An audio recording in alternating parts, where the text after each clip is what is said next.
5 reasons real estate sucks.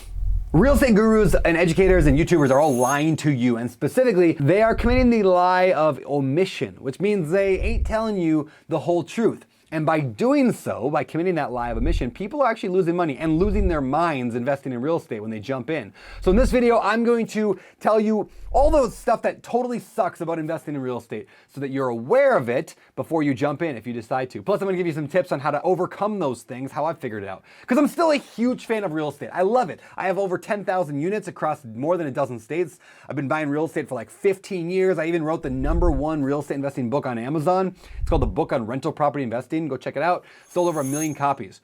But it ain't all peaches and sunshine in real estate, so let's talk about the suck. And hey, if you find this video helpful, if you think this is good, smash that itty bitty tiny little like button below the video so we can help more people find this video. All right, here are 5 things that suck about real estate investing, and I'm gonna do them in reverse order, like 5, 4, 3, 2, 1, and I promise you, #1 truly is the worst and the most dangerous, but it's gonna surprise you. You probably never thought of it. But first, #5, tenants. Now let me be clear.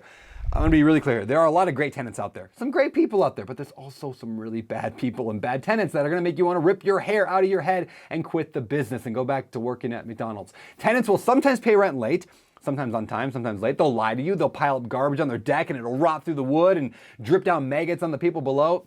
This stuff happens. So what are your options? Well, for one, understand that bad landlord-tenant relationships are almost always the landlord's fault. That's right.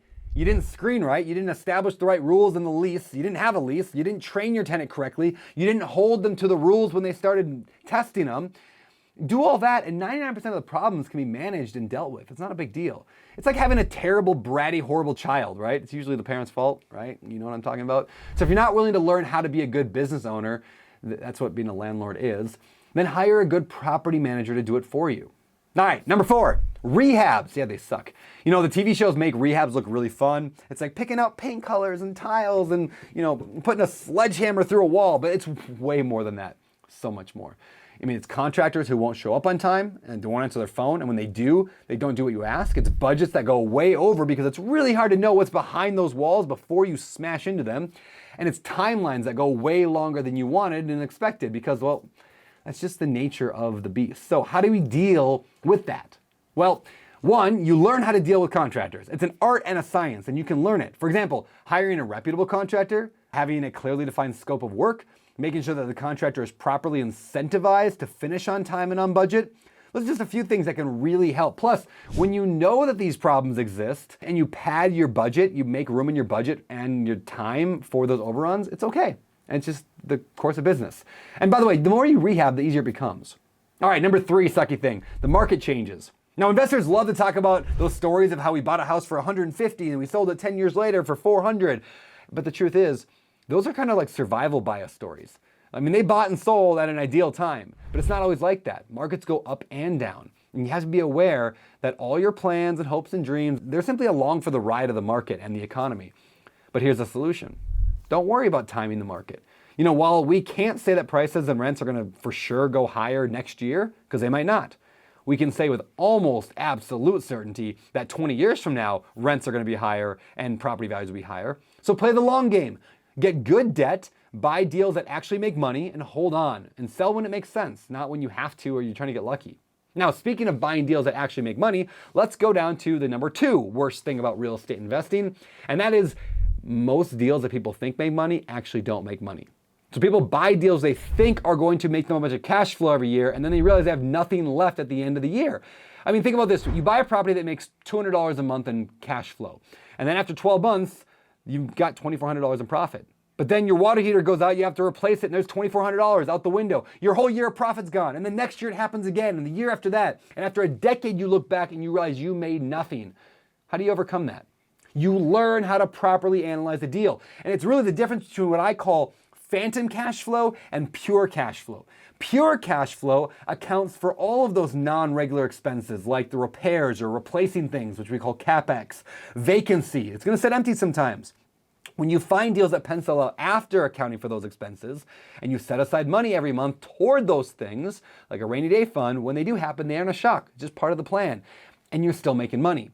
Plus, when you buy in areas that people are moving to in good locations that you believe will grow, that prices likely will increase over time. And honestly, the real wealth in real estate isn't in cash flow. Cash flow helps you pay the bills until someday when you can sell at the perfect opportune time. And then you can make hundreds of thousands of dollars and tell stories to people how great you did. And then you can dump that money into bigger deals. And that's how you get rich. All right, I got one more sucky thing about real estate investing, and it is the worst. I mean, there's a lot of things I could have said, a lot of annoyances and irritating things like, taxes and insurance and hurricanes and interest rates and paperwork and bookkeeping. And you can learn about all those things in any decent real estate book, and they're all overcomeable. But I want to mention perhaps the biggest sucky thing of all, and it's going to surprise you. But before I tell you what that is, let me just remind you, if you care about building wealth without losing your soul and you want to do it right, click the subscribe button here on this YouTube. And hey, follow me over on social media, Beardy Brandon. All right, here's the number one thing. Too much opportunity. Wait, huh? Too much opportunity? That's right. There are so many ways to make money in real estate, from flipping to wholesaling to buying shopping malls to single family houses to it's everything. You get the point.